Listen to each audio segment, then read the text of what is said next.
the political dynamic around the Kavanaugh thing is pretty fascinating, because I think it has changed, or at least the perceptions of how this is going to shake out politically has changed almost day to day from within the leadership of both parties. I think the conventional wisdom in Washington is that if Kavanaugh is confirmed, it is going to be most damaging politically in the most crass of political terms. From an electoral perspective, it's going to be most damaging to the Republicans. And of course, the price that we pay there is that we have potentially another 20 years, 30 years of an onslaught upon established rights for individuals, specifically women in terms of their sovereignty, established rights for LGBTQ folks, not to mention Brett Kavanaugh's assault on our regulatory scheme, which, barely came up in the context of his hearing, because it's what Republicans are going to do. They're going to appoint far-right conservative judges who are going to be activists in their assault on the regulatory functions of our state. Maybe we'll get more into that on Thursday.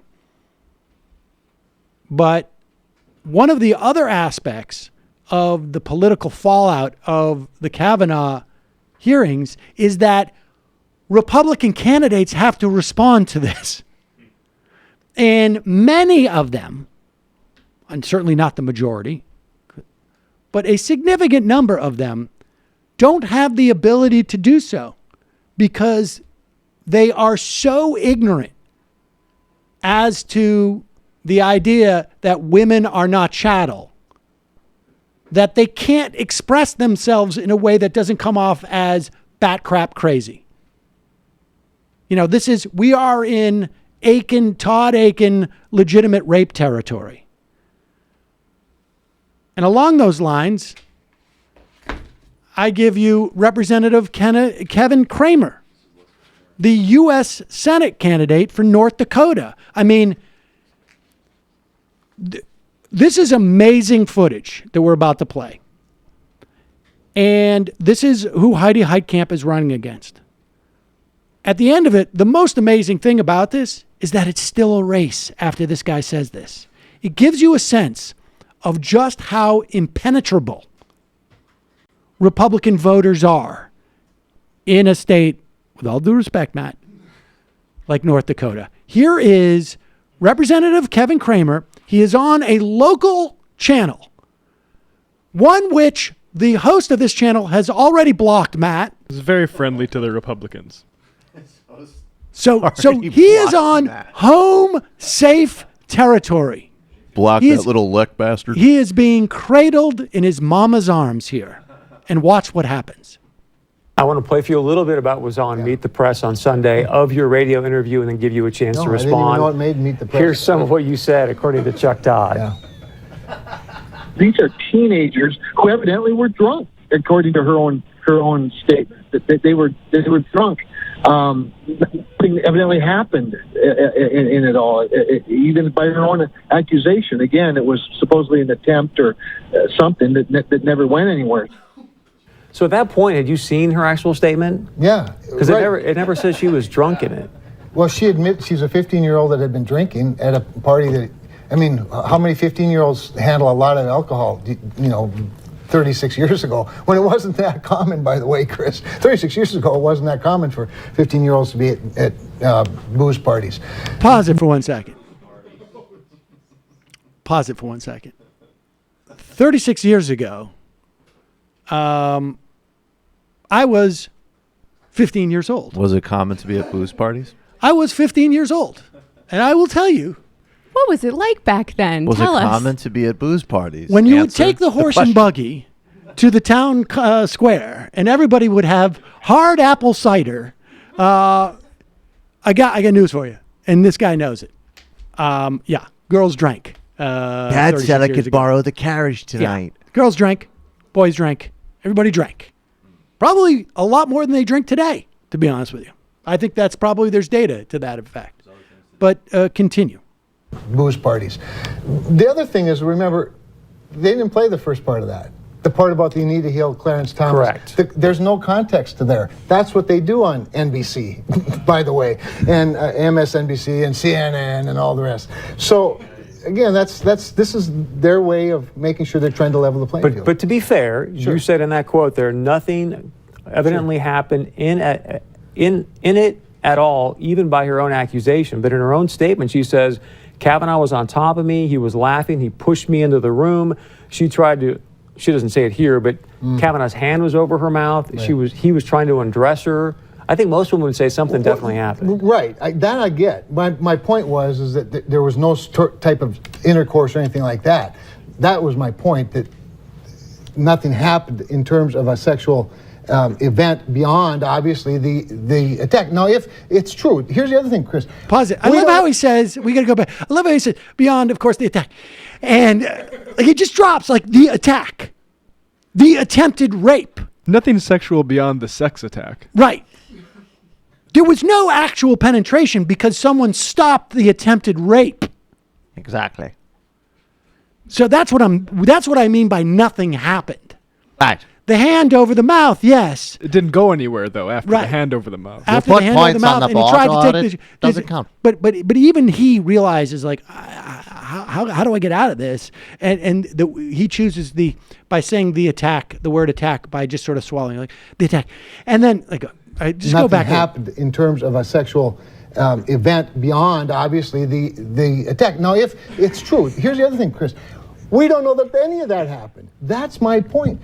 We're trusting one person who doesn't recollect a lot of the facts, but some of them, and we're basing this on the presumption that something happened. We don't know that even what she describes happened. But then, to be fair, why say that when you could have said, look, Judge Kavanaugh has unequivocally denied he was even there, so I'm just going to leave it at that. Chris, so so let's talk this through a little bit.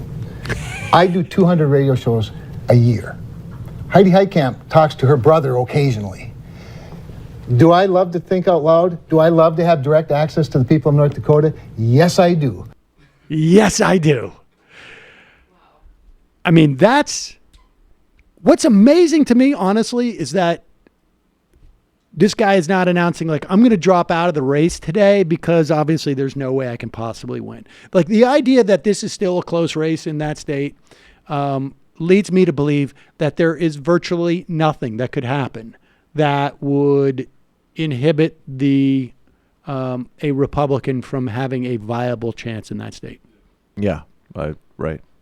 Regarding his claim that he appears on radio 200 times a year and Heidi only appears with her brother, I think it's true that neither of them really does town halls, but Kramer's 200 appearances are with this guy, Rob Port, who was made a laughingstock in the Washington Post in the first couple of years of Obama because he took a tour and took a picture of, I think, like, Marxism in like the 19th century or some sort of academic textbook, and said the Obamas put it there, but actually it was like Jackie Kennedy or something.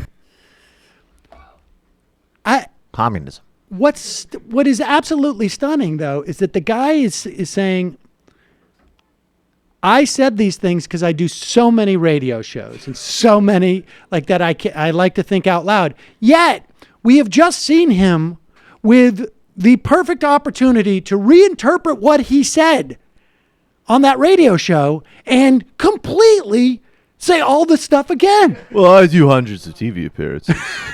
It's not what he said. It's another appearance. That is stunning. And is it though? Well, sort of. I mean, you sort of think that, like, you'd have the ability. I mean, the guy's running for the Senate, and it's close. We saw that focus group yesterday. Yeah, but those focus group were other Republican, operatives. But also, like, I feel like you might be able to get the same response from regular Republican women as well.